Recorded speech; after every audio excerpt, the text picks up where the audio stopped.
Today's video is specifically for people who are thinking about starting a vegetable garden but have no idea where to start.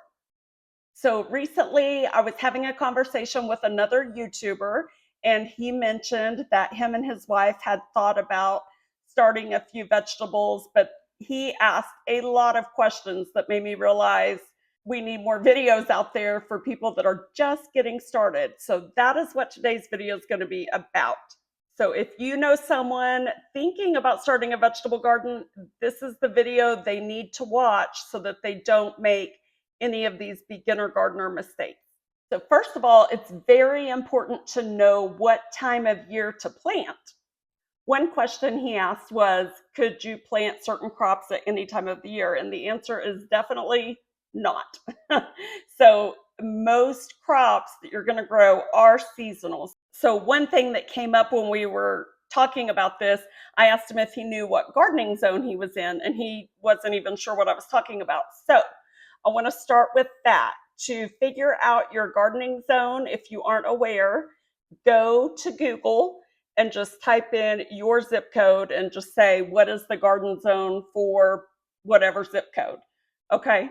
So I looked his up for him, and I want to say it said that he was in 6A.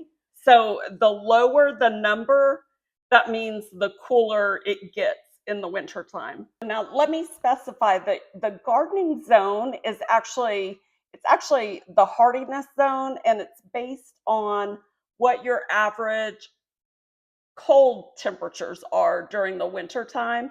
And it's really to let you know what plants are going to survive and thrive in your climate. So as far as vegetable gardening goes, the gardening zone doesn't exactly matter since you don't grow most of these crops in the wintertime, right?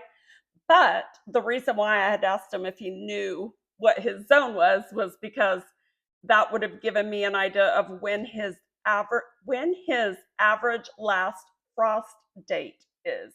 So even if you don't know your gardening zone, you can Google your zip code or your city or whatever and ask Google when your average last frost date is.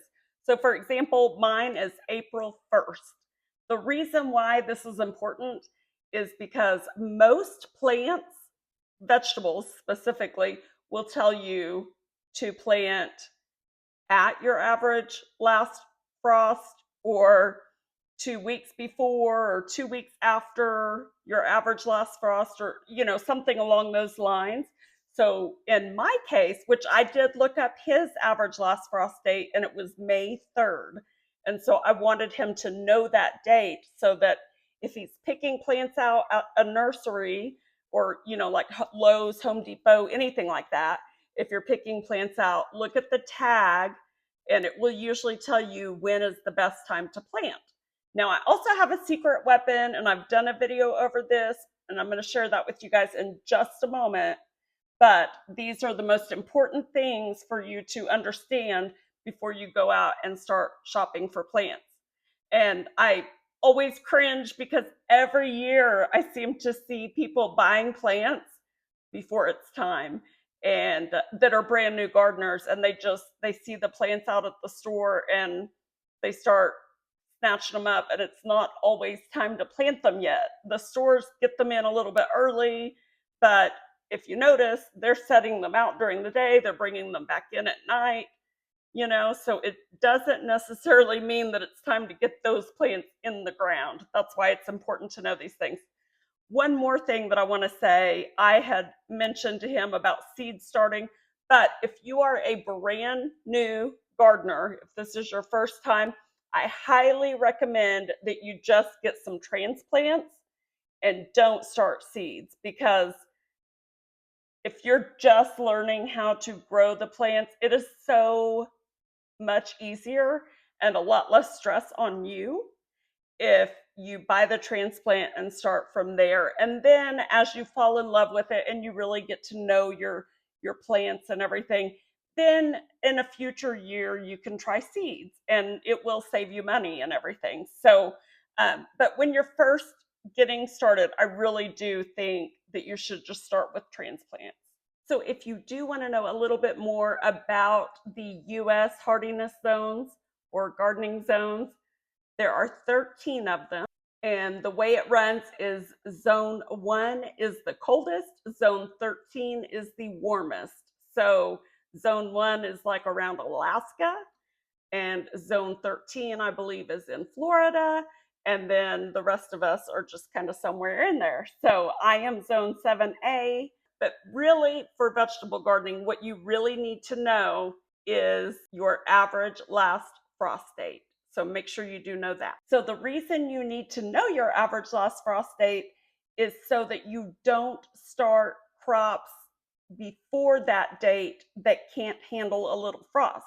Now, there are some crops that can handle a little frost, like your brassicas and stuff. Those are called cold crops or cool weather crops, and that's going to be things like broccoli, Brussels sprouts, cabbage, cauliflower, kale, those types of things, lettuce, peas. So you kind of want to look at those and see, but usually a few weeks before your average last frost date is when you can start those items. But again, I'm going to show you a little hack of how you can quickly and easily figure out when you can plant these items. And before we go on any further, I want you to comment below and let me know, what is your average last frost date? Or if you don't know, type in your zip code or your city or something, and I'll let you know when your average last frost date is.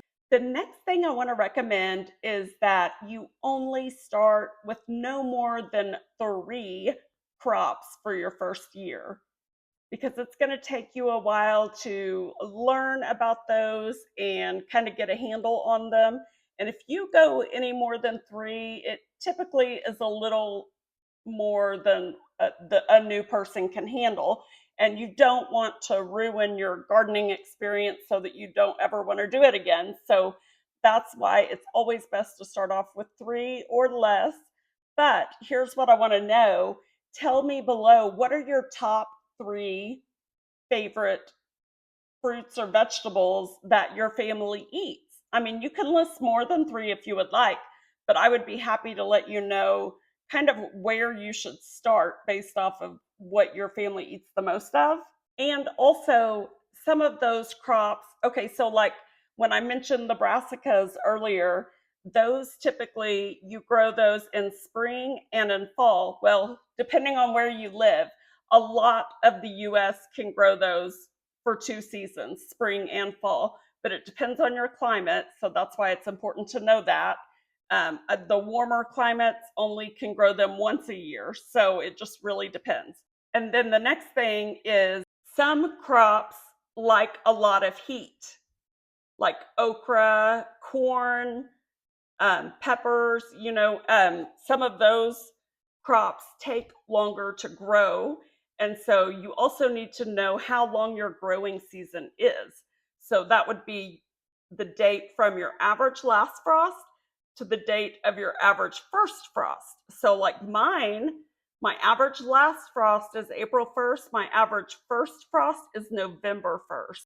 So for me, I have 7 months of growing season for most vegetables. So if you base that on like a 30-day month, then that's going to be around 210 growing days. So that's why it's important to figure that out, because some crops need longer than that to grow. So most of them can grow in 200 days or less. But for those of you that have a shorter growing season, you have to make sure that, like, if your growing season is only 4 months, you don't want to grow something that takes 5 months before it's producing, right? Does that make sense? So let me tell you about my very favorite tool to get my vegetable garden planned. And it is especially important for brand new gardeners. I have recommended this to so many new gardeners, and they all say the same thing, that it was a lifesaver and they were so happy to have it. And that is the Seed to Spoon gardening app. And I will link that in the description. I have done a review on the app and kind of gone over things in the past.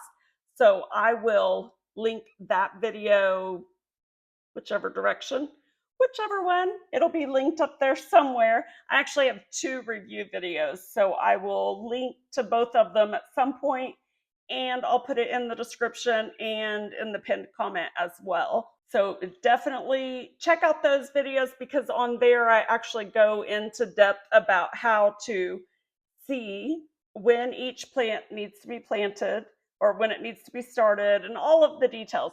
But if you have a specific question about any plant, please do comment below. I love talking about gardening. I love answering new gardeners' questions. So definitely comment below. I try to get back to the comments very quickly. So I definitely want to talk gardening with you for sure. Another thing to keep in mind when you're starting a brand new garden, and as I said, you don't want to bite off more than you can chew. So I know when you're first purchasing plants, they look small, but you need to keep in mind that they will get big and they will get productive. And so you don't want to overwhelm yourself with too much to harvest in the middle of the summer, because I know in the spring when we're first planting things out, the weather's nice, we enjoy being outside, and so we kind of tend to think that we can handle more than we really can. So you've got to keep in mind that when most of these plants are ready to harvest, it's going to be in the heat of the summer, and these plants are going to get much larger, like especially tomato plants, they're going to get very large and very productive.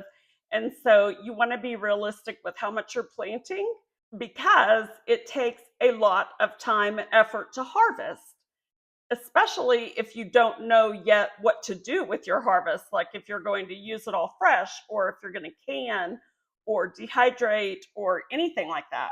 So definitely start small. Okay, so if you're going to buy transplants and if you are trying to save money, here's an idea for you. Most 6-packs of plants are going to run you about $5 or $6. So if you're trying to save some money when you're first starting your garden, find a garden friend or someone that wants to start gardening with you and do this. You can either grow the same 3 crops, or you could choose 3 different crops from one another. So for example, say you're going to grow cucumbers, beans, and peppers, and your friend is going to grow tomatoes, zucchini, and okra. So you get 6 packs of each plant. So you'd only be spending like $15 on your 3 6-packs, right? And then your friend, same thing. And then as you harvest, you just kind of exchange with each other. So that way you get to try a total of 6 different homegrown plants, because we all know the homegrown varieties are way different than what you're going to taste from the store, right?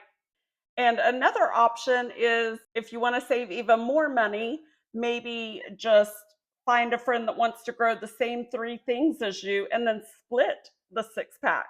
Maybe you buy one and your friend buys one, and then you give them 3 of yours and they give you 3 of theirs. You can do it that way as well. I hope this information has helped you to kind of think a little bit before you start your garden. I do have a beginner gardener guide, and I will link that below as well.